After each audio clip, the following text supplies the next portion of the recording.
Okay, project complete. We now have solar panels on the roof again.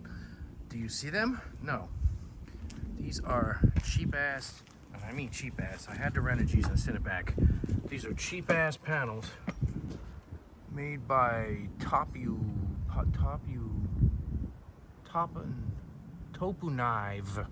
whatever the hell.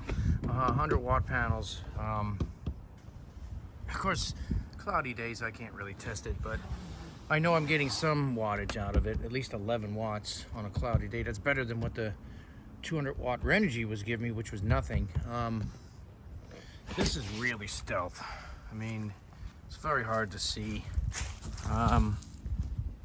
You can kind of see it over here, but you have to really look.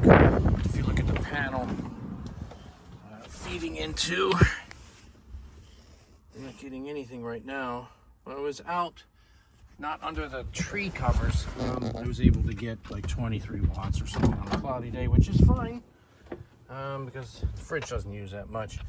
So the next step is to try to figure out the wires again.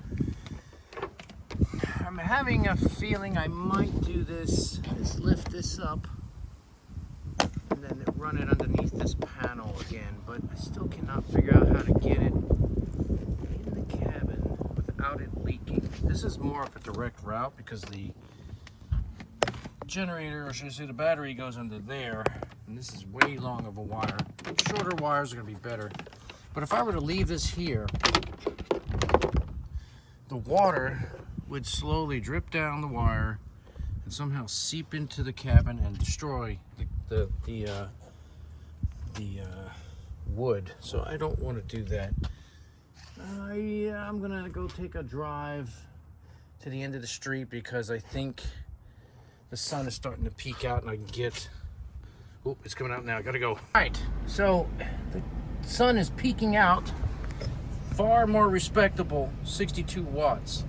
So I'm estimating this thing will put out maybe 80 to 110 watts on a good day. Quite happy with this. Now I just got to get the wires into the cabin. Now these panels aren't going to last because they're made by some no-name brand or whatever the hell, but I didn't exactly mount them on straight. They're being held on there by 3M Scotch double-sided tape. I've only had it up to 40 miles an hour. I'm not sure how it's going to fare at higher speeds. 50 watts, it's not bad for that, you know. There's nothing there. That's plenty enough to keep the fridge running. And all this is accessible via Bluetooth, so you can sit at work or in the house and watch what's going on. Now, my house has a tree, so I'm not going to get much charging at home. But when I'm in parking lots and shit like that at work or whatever, definitely getting, look at this, in 2 hours it'll fill the battery. That is respectable.